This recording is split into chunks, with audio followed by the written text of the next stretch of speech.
जय श्री राम। आइए श्री रामचरितमानस के बालकांड की कथा को हम आगे बढ़ाते हैं। प्रसंग चल रहा था विश्वामित्र संग राम जी और लक्ष्मण जी जो है जनकपुरी पहुंचते हैं और यहाँ पर तुलसीदास जी ने इतना सुंदर वर्णन किया है जनकपुर का। भाई लक्ष्मण के साथ राम जी जो है पूरे नगर घूमते हैं और वहाँ की जो जितनी स्त्रियां होती है, जितने बच्चे होते हैं, सब जो है राम जी को निहारने के लिए, उनके एक दर्शन के लिए सब अपने घरों से बाहर निकलते हैं और उन्हें देखते ही रह जाते हैं। ऐसे करते हुए उनका मिलन जो है अगले सुबह सीता जी से होता है। जब सीता जी जो है पूजा के लिए पुष्प लेने आई होती हैं बाग में, तब राम जी और सीता जी का जो पहला मिलन जो है यहाँ पर तुलसीदास जी ने बहुत ही सुंदर वर्णन किया है। अब चलिए मैं आपको पिछले दोहे से जोड़ती हूँ। अरुण उदय सकुचे कुमिद, उड़गन ज्योति मलिन, जिमि तुम्हार आगमन सुनी, भय नृपति बलहीन। अर्थात अरुण उदय होने से कुमुदनी सकुचा गई और तारागणों का प्रकाश फीका पड़ गया। जिस प्रकार आपका आना सुनकर सब राजा बलहीन हो गए। अब यहाँ पर चर्चा चल रही थी राम जी और लक्ष्मण जी के बीच में। तब वही बोलते हैं कि लक्ष्मण जी दोनों हाथ जोड़कर प्रभु के प्रभाव को सूचित करने वाली कोमल वाणी बोलते हैं। अब यहाँ पर लक्ष्मण जी बताते हैं कि आप प्रभु यहाँ पर आए हैं तो सबको सूचना मिली है, तो सभी राजा जो हैं बलहीन हो गए हैं। अब आगे बढ़ते हैं। नृप सब नखत करही उजियारी, टारी न सकही चाप तम भारी। सब राजा रूपी तारे उजाले मंद प्रकाश करते हैं, पर वे धनुष रूपी महान अंधकार को हटा नहीं सकते। यहाँ पर कौन कह रहे हैं? ये लक्ष्मण जी कह रहे हैं राम जी से। यहाँ दोनों भाई जो हैं आपस में बात करते हैं और यही बोल रहे हैं लक्ष्मण जी। कमल कोक मधुकर खग नाना, हर्षे सकल निशा अवसाना। रात्रि का अंत होने से जैसे कमल, चकवे, भौरे और नाना प्रकार के पक्षी हर्षित हो रहे हों, ऐसे ही प्रभु सब भगत तुम्हारे, हो ही टूटे धनुष सुखारे। वैसे ही हे प्रभु आपके सब भक्त धनुष टूटने पर सुखी होंगे। सूर्य उदय हुआ, बिना ही परिश्रम अंधकार नष्ट हो गया। उयं भानु बिनु श्रम तम नासा, दूरे नखत जग तेजु प्रकाशा। अर्थात उभय भानु, सूर्य उदय हो गया, बिनु श्रम तम नासा। अंधकार जो है बिना परिश्रम के ही अंधकार नष्ट हो जाता है और सूर्य जो है उदय हो जाता है। दूरे नखत जग तेजु प्रकाशा, तारे छिप गए, संसार में तेज का प्रकाश हुआ। जब राम जी और लक्ष्मण जी जो है रात्रि में आपस में बात कर रहे होते हैं और लक्ष्मण जी यही बोल रहे होते हैं कि आप यहाँ धनुष यज्ञ में आए हैं तो सभी राजा जैसे हैं बलहीन हो गए हों। रवि निज उदय ब्याज रघुराया, प्रभु प्रताप सब नृपन दिखावा।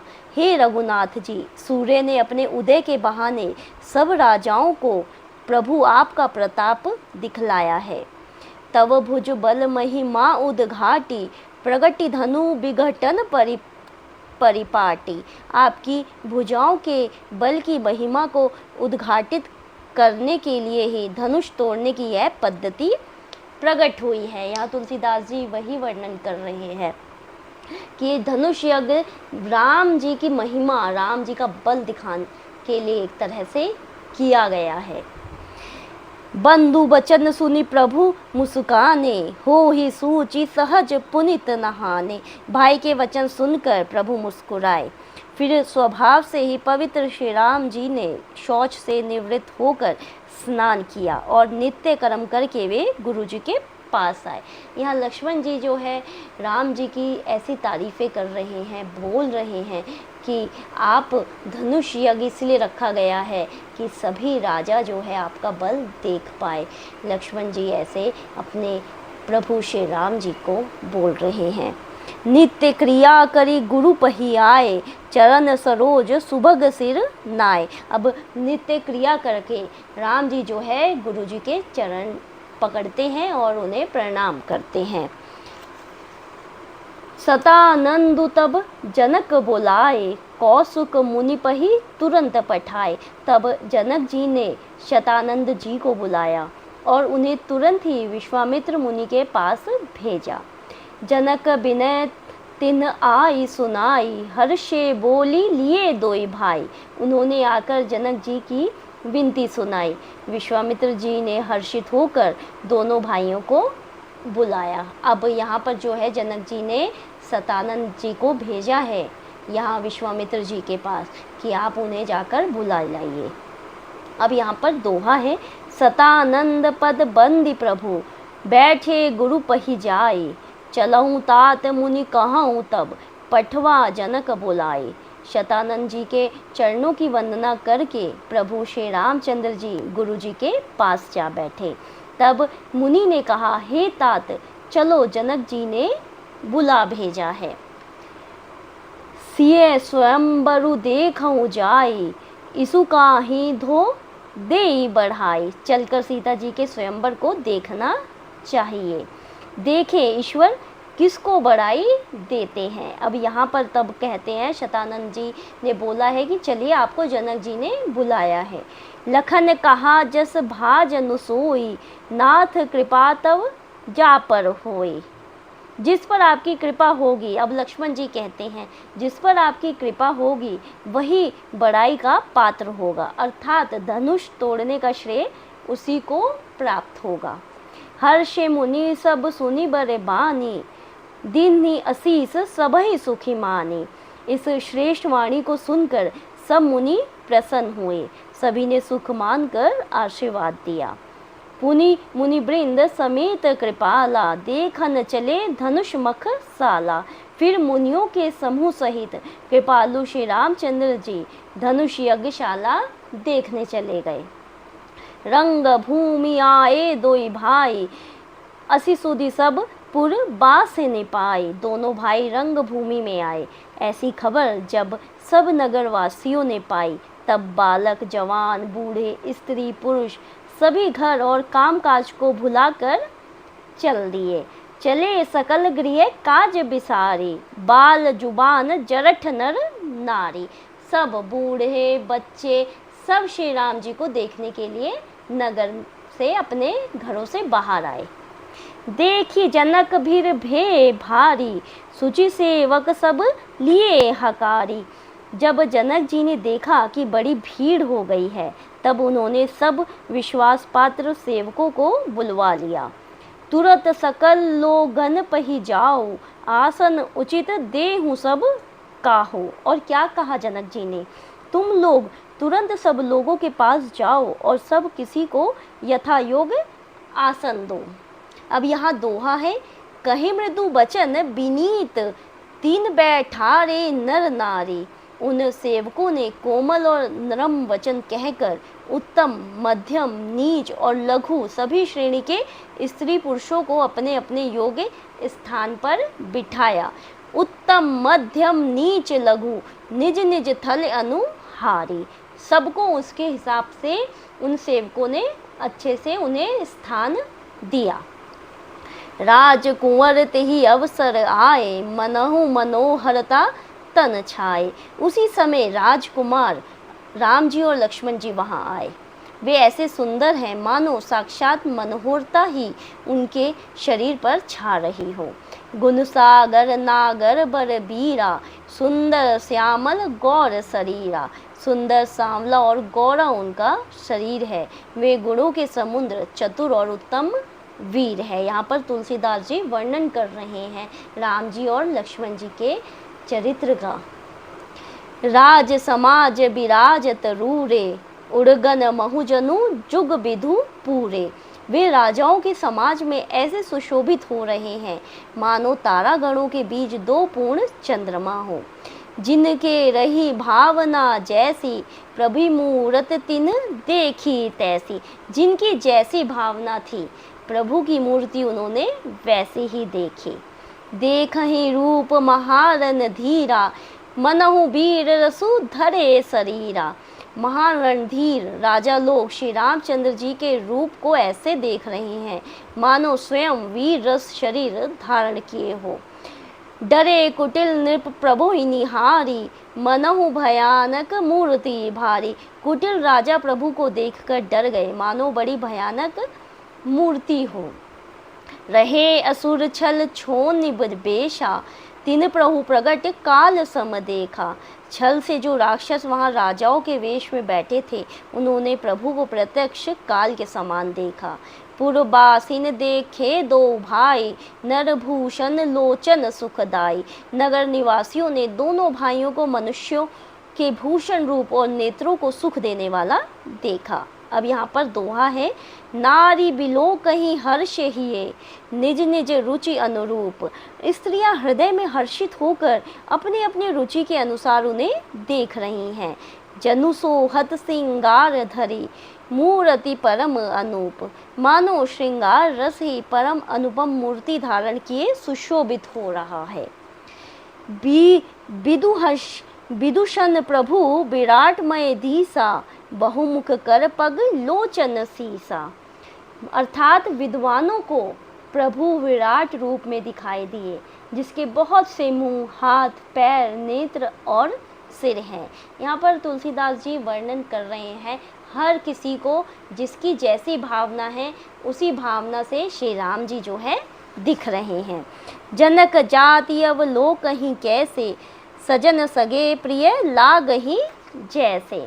जनक जी के सजातीय प्रभु को किस तरह कैसे प्रिय रूप में देख रहे हैं, जैसे सगे सज्जन संबंधी प्रिय लगते हो। मतलब जो जनक जी के घर के लोग हैं, कुटुंबी के लोग हैं, उन्हें कैसे देख रहे हैं कि जैसे वो उनके सगे संबंधी हो। सहित विधे बिलो कहीं रानी, शिशु सम प्रीति न जाति बखानी। जनक समेत रानियां उन्हें अपने बच्चे के समान देख रही हैं। उनकी प्रीति का वर्णन नहीं किया जा सकता। जोगिन परम तत्वमय भाषा, सात शुद्ध सम सहज प्रकाशा। योगियों को वे शांत, शुद्ध, सम और स्वतः प्रकाश परम तत्व के रूप में दिखे हैं। हरि भगतन देखे दो भ्राता, इष्ट देव इव सब सुखदाता। हरि भक्तों ने दोनों भाइयों को सब सुखों के देने वाले इष्ट देव के समान देखा। राम ही चितव भाई जहि सिया, सो स्नेहु सुखु नहीं कथनीया। सीता जी जिस भाव से श्री रामचंद्र जी को देख रही हैं वह स्नेह और सुख तो कहने में ही नहीं आता। उर अनुभवती न कहीं सक सो, कवन प्रकार कहे कवि को। उस स्नेह और सुख का वे हृदय में अनुभव कर रही हैं पर वे भी उसे कह नहीं सकती। यही विधि रहा जाहि जस भाव, ते ही तस देखऊं कौशल राव। फिर कोई कवि उसे किस प्रकार कह सकता है। इस प्रकार जिसका जैसा भाव था उसने कौशलाधीश श्री रामचंद्र जी को वैसे ही देखा। अब यहाँ पर दोहा है, राजत राज समान महु, कौशल राज किशोर। सुंदर सांवले और गौरे शरीर वाले तथा विश्व भर के नेत्रों को चुराने वाले कौशलाधीश, सुंदर श्यामल गौरतन, विश्व विलोचन चोर। राज समाज में इस प्रकार सुशोभित हो रहे हैं पूरे विश्व भर। सहज मनोहर मूर्ति दो, कोटि काम उपमा लघु सो। दोनों मूर्तियां स्वभाव से ही बिना किसी बनाव श्रृंगार के मन को हरने वाली है। करोड़ों कामदेवों की उपमा भी उनके लिए तुच्छ है। शरद चंद नीदक मुख नीके, नीरज नयन भावते जी के। उनके सुंदर मुख शरण पूर्णिमा के चंद्रमा भी की निंदा करने वाले हैं और कमल के समान नेत्र मन को बहुत ही भाते हैं। नीरज नयन भावते जी के, अर्थात नीरज नयन मतलब जो कमल के समान नेत्र हैं मन को बहुत ही भाते हैं। चितवनि चारु मारे मनुहरनी, भावति हृदय जाति नहीं बरनी। सुंदर चितवन सारे संसार के मन को हरने वाले कामदेव के भी मन को हरने वाली है। वह हृदय को बहुत ही प्यारी लगती है। कल कपोल श्रुति कुंडल लोला, जीबुक अधर सुंदर मृदु बोला। अब क्या है, पर उसका वर्णन नहीं किया जा सकता। सुंदर गाल है, कानों में झूमते हुए कुंडल है, ठोड़ी और अधर अर्थात होठ सुंदर है और कोमल वाणी है। कुमुद बंधु कर नीदक हासा, भृगुटि बिकट मनोहर नासा। हंसी चंद्रमा की किरणों का तिरस्कार करने वाली है। बोहें टेढ़ी और नासिका मनोहर है। भाल विशाल तिलक छलकाही, कच बिलो की अली अवली लजाही। ऊंचे चौड़े ललाट पर तिलक झलक रहे हैं। काले घुंघराले बालों को देखकर भौरों की पंक्तियां भी लजा जाती है। ऐसा सुंदर जो है वर्णन किया गया है राम जी का। तुलसीदास जी ने देखिए कितना सुंदर वर्णन किया है। पीत चोतनी सिरही सुहाई, कुसुम कली बिज बिज बनाई। पीली चौकनी टोपियाँ सिरों पर सुशोभित है, जिनके बीच बीच में फूलों की कलियां बनाई हुई हैं। रेखे रुचिर कंबुकल गीवा, जनु त्रिभुवन सुषमा की सीवा। शंख के समान सुंदर गले में मनोहर 3 रेखाएं हैं, जो मानो तीनों लोकों की सुंदरता की सीमा बता रही हैं। अब यहाँ दोहा है। कूजर मणि कठा कलित, ऊ रही तुलसी का माल। हृदय पर गज मुक्ताओं के सुंदर कंठे और तुलसी की मालाएं सुशोभित है। वृषभ कंद के हिरी ठवनी, बल निधि बाहु विशाल। उनके कंधे बैलों के कंधे की तरह ऊंचे तथा पुष्ट हैं। एड़ खड़े होने की शान सींग की सी है और भुजाएं विशाल एवं बल की भंडार है।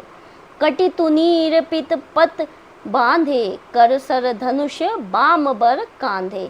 कमर में तरकस और पीताम्बर बांधे हैं। दाहिने हाथ में बाण और बाएं सुंदर कंधों पर धनुष तथा पीले यज्ञोपवीत सुशोभित है, अर्थात जनेऊ सुशोभित है। पीत यज्ञ उपवित सुहाए, नख सिख मंजू महाछ बिछाए। नख से लेकर शिखा तक सब अंग सुंदर है, उन पर महान शोभा छाई हुई है। देखी लोग सब भय सुखारे, एकटक लोचन चलत न तारे। उन्हें देखकर सब लोग सुखी हुए, नेत्र एक टक है और तारे तारे अर्थात पुतलियां भी नहीं चलती। आंखों की जो पुतलियां हैं वो भी नहीं चल रही। श्री राम जी को एक टक जो है सब निहार रहे हैं। हर्षे जनकु देखी दोई भाई, मुनिपद कमल गए तब जाई। जनक जी दोनों भाइयों को देखकर हर्षित हुए, तब उन्होंने जाकर मुनि के चरण कमल पकड़ लिए। करी बिनती निज कथा सुनाई, रंग अवनी सब मुनहि दिखाई। विनती करके अपनी कथा सुनाई और मुनि को सारी रंग भूमि दिखलाई। मुनि के साथ जो हैं दोनों श्रेष्ठ राजकुमार जहाँ जहाँ जाते थे वहाँ वहाँ सब कोई आश्चर्यचकित हो देखने लगते थे। जहाँ जहाँ जाहि कुंवर बर दो, तह तह चकित चितव सबु को। सब आश्चर्यचकित होकर देखने लग रहे थे। निज निज रुख राम ही सबु देखा, को न जान कछु मर्मु विशेषा। सबने राम जी को अपनी अपनी ओर ही मुख किए हुए देखा, परंतु इसका कुछ भी विशेष रहस्य कोई नहीं जान सका। भली रचना मुनि नृप सन कहूँ, राजा मुदित महासुख लायाऊँ। मुनि ने राजा से कहा, रंगभूमि की रचना बड़ी सुंदर है। विश्वामित्र जैसे निष्प्रिय विरक्त और ज्ञानी मुनि से रचना की प्रशंसा सुनकर राजा प्रसन्न हुए और उन्हें बड़ा सुख मिला। अब यहाँ दोहा है। सब मंचन ते मंचू, एक सुंदर बिसद विशाल। सब मंजों से एक मंच अधिक सुंदर, उज्जवल और विशाल था। मुनि समेत दो बंधु तह, बैठा रे महिपाल। राजा जी ने जो है मुनि सहित दोनों भाइयों को उस पर बैठाया। मतलब यहाँ बोल रहे हैं तुलसीदास जी, जितने भी आसन बनाए गए थे, जितने भी मंच बनाए गए थे, उनमें से सबसे अलग विश्वामित्र जी, राम जी और लक्ष्मण जी का था। प्रभु ही देखि सब नृप ही हारे, जनु राकेश उदय भय त्यारे।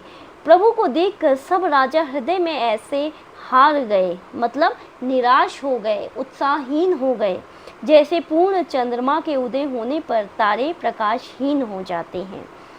असी प्रतीति सबके मन माही, राम चाप तोड़ब सक नाही। उनके तेज को देखकर सबके मन में ऐसा विश्वास हो गया कि रामचंद्र जी ही धनुष को तोड़ेंगे, इसमें संदेह नहीं है। बिनु भजहु भव धनुष विशाला, मेल ही सिए राम उर्माला। इधर उनके रूप को देखकर सबके मन में यह निश्चय हो गया कि शिवजी के विशाल धनुष को बिना तोड़े भी सीता जी श्री रामचंद्र जी के ही गले में जयमाला डालेंगे। अस बिचारी गवनऊ घर भाई, जसु प्रताप बलु तेजु गवाई। अर्थात दोनों तरह से ही हमारी हार होगी और विजय श्री रामचंद्र जी के हाथ रहेगी। ये सोचकर वे कहने लगे, हे भाई, ऐसा विचार कर यश प्रताप बल और तेज गवाकर अपने अपने घर चलो। अब सब राजा यही सोच रहे हैं राम जी को देखकर कि अगर धनुष नहीं भी टूटता तो सीता जी जो हैं राम जी के गले में ही वर डालेंगी। बिह से अपर भूप सुनी बानी, जे अभिवेक अंध अभिमानी।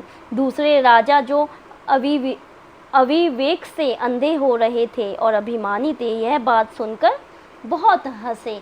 अब जो दूसरे जो राजा था जिनके अंदर अहंकार था, वो उन राजाओं की बात सुनकर हंस रहे हैं कि क्या बोल रहे हैं कि ये धनुष तोड़ेंगे, ये तो बड़े कोमल से दिख रहे हैं।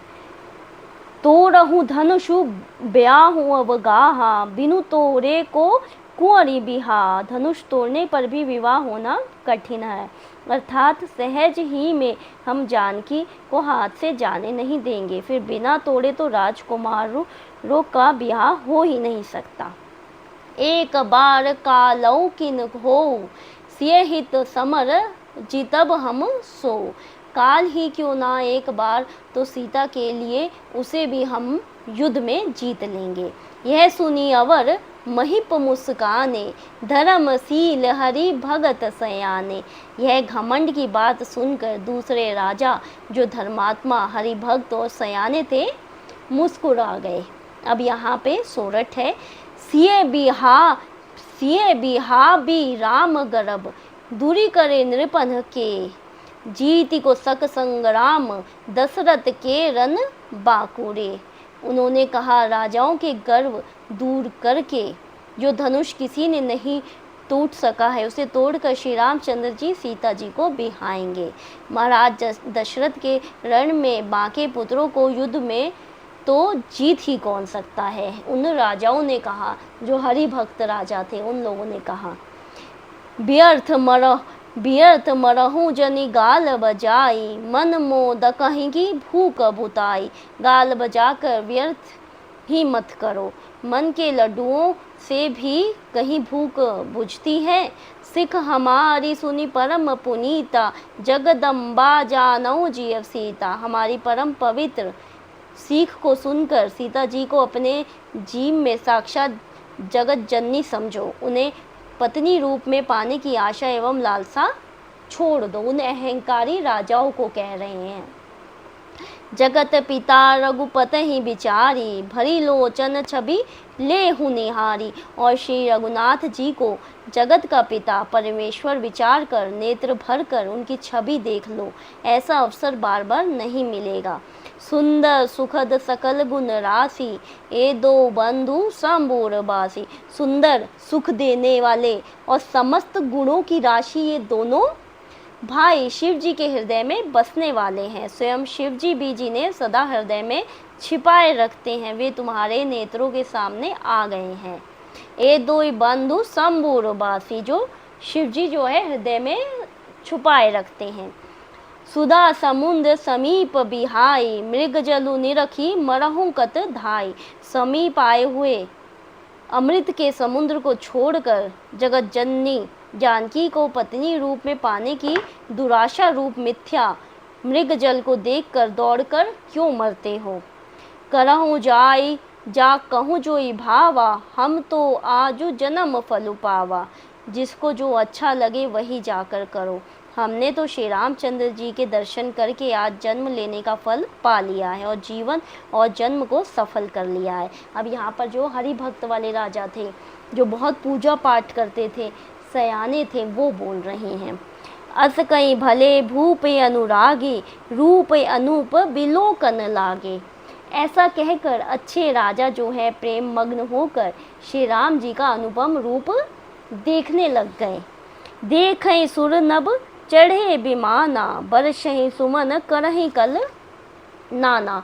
मनुष्य की तो बात ही क्या, देवता लोग भी आकाश से विमानों पर चढ़े हुए दर्शन कर रहे हैं और सुंदर गाल करते हुए, सुंदर जो गान करते हुए फूल बरसा रहे हैं। अब यहाँ दोहा है, जानी सुअवसरु सिय तब, पठै जनक बुलाई, चतुर सखी सुंदर सकल, सादर चली लवाई। तब सुअवसर जानकर जनक जी सीता जी को बुला भेजा।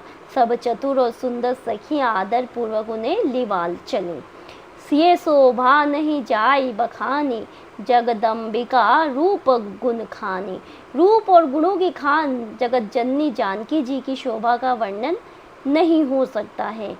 उनके लिए मुझे सब उपमाएं जो हैं तुच्छ लगती है। यहाँ पर तुलसीदास जी कह रहे हैं कि मैं जगत जननी जानकी जी की शोभा का क्या वर्णन करूँ, उनके लिए तो मेरी जो सारी उपमाएं हैं वो तुच्छ लग रही हैं। उपमा सकल मोहि लघु लागी, प्राकृत नारी अंगे अनुरागी। क्योंकि वे लौकिक स्त्रियों के अंगों से अनुराग रखने वाली है, अर्थात वे जगत की स्त्रियों के अंगों को दी जाती हैं। काव्य की जो यहाँ उपमाएं हैं सब त्रिगुणात्मक माइक जगत से ली गई है। उन्हें भगवान की स्वरूप शक्ति श्री जानकी जी के अप्राकृत चिन्मय अंगों के लिए प्रयुक्त करना, उनका अपमान करना, अपने को उपहासास्पद बनाना है। वही बोल रहे हैं तुलसीदास जी कि मैं तो जगत जननी जानकी जी की उपमा मैं किसी से कर ही नहीं सकता, उनकी जो शोभा है। सिए बर नौते उपमा दे, कू कभी कहाऊँ अजसु को ले। सीता जी के वर्णन में उन्हें उपमाओं को देकर कौन कुकवि कहलाए और अपयश का भागी कौन बने। तुलसीदास जी बोलते हैं कि कौन अपयश का भागी बने। जो पट तरऊँ तिये समसिया, जग असी जुबती कहाँ कमनिया। यदि किसी स्त्री के साथ सीता जी की तुलना की जाए तो जगत में ऐसी सुंदर युवती है ही कहाँ जिसकी उपमा उन्हें दी जाए। सीता जी के लिए उन उपमाओं का प्रयोग करना सुकवि के पद से च्युत होना और अपकीर्ति मोल लेना है। कोई भी सुकवि ऐसी नादानी एवं अनुचित कार्य नहीं करेगा। गिरा मुखर तन अरद भवानी, रति अति दुखित अतनुपति जानी। पृथ्वी की स्त्रियों की तो बात ही क्या, देवताओं की स्त्रियों को भी यदि देखा जाए तो हमारी अपेक्षा कहीं अधिक दिव्य और सुंदर है। तो उनमें सरस्वती तो बहुत बोलने वाली है, पार्वती अर्धांगिनी है और कामदेव की स्त्री रति पति को बिना शरीर का जानकर बहुत दुखी रहती है और जिनके विष और मद जैसे प्रिय भाई हैं। उन लक्ष्मी के समान तो जानकी जी को कहा ही कैसे जाए। विष बारुनी बंधु प्रिय जेहि, कहाऊँ रमा सम किमि वैदेहि। जो छवि सुधा पयोनिधि होई, परम रूपमय कच्छप सोई। जिन लक्ष्मी जी की बात ऊपर कही गई है वे निकली थी खारे समुद्र से, जिसको मथने के लिए भगवान ने अति कर्कश पीठ वाले कच्छप का रूप धारण किया। रस्सी बनाई गई महान विषधर वासुकी नाग की मथानी का कार्य किया गया अतिशय कठोर मंदराचल पर्वत ने और इसे मथा सारे देवताओं और दैत्यों ने मिलकर।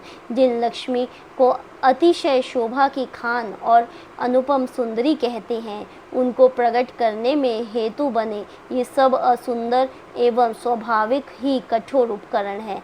ऐसे उपकरणों से प्रकट हुई लक्ष्मी श्री जानकी जी की समता को कैसे पा सकती हैं। हाँ, इसके विपरीत यदि छवि रूपी अमृत का समुद्र हो, परम रूपमय कच्छप हो, शोभा रूप रस्सी हो, श्रृंगार पर्वत हो और उस छवि के समुद्र को स्वयं कामदेव अपनी ही कर कमलों से मथें। शोभा रज्जु मधुरु सिंगारु, मथे पानी पंकज निज मारू। अब वही तुलसीदास जी यहाँ पे वर्णन कर रहे हैं कि मैं यहाँ जगत जननी का उपमा नहीं दे सकता हूँ। यहाँ दोहा है, एह विधि उपजे लक्ष्य जब, सुंदरता सुख मूल, तदपि सकोच समेत कभी, कहे सिया सम तूल। इस प्रकार का संयोग होने से जब सुंदरता और सुख की मूल लक्ष्मी उत्पन्न हो, तो भी कवि लोग उस बहुत संकोच के साथ सीता जी के समान कहेंगे। तदपि सकोच समेत कवि, कहे सिय समतुल। संकोच के समान कहेंगे तब भी कवि लोग, अगर सीता जी का किसी से उपमा करनी है तो लक्ष्मण जी के साथ, अगर लक्ष्मी जी के साथ उपमा करेंगे तो बड़े ही संकोच के साथ करेंगे। जिस सुंदरता के समुद्र को कामदेव मथेगा, वह सुंदरता भी प्राकृत लौकिक सुंदरता ही होगी, क्योंकि कामदेव स्वयं भी त्रिगुणमय प्रकृति का ही विकार है। अतः उस सुंदरता को मथकर प्रकट की हुई लक्ष्मी भी उपयुक्त लक्ष्मी को अपेक्षा कहीं अधिक सुंदर और दिव्य होने पर भी होगी। अतः उसके साथ भी जानकी जी की तुलना करना कवि के लिए बड़े संकोच की बात है। अब यहाँ पर तुलसीदास जी जो है अच्छे से यहाँ पर समझा रहे हैं।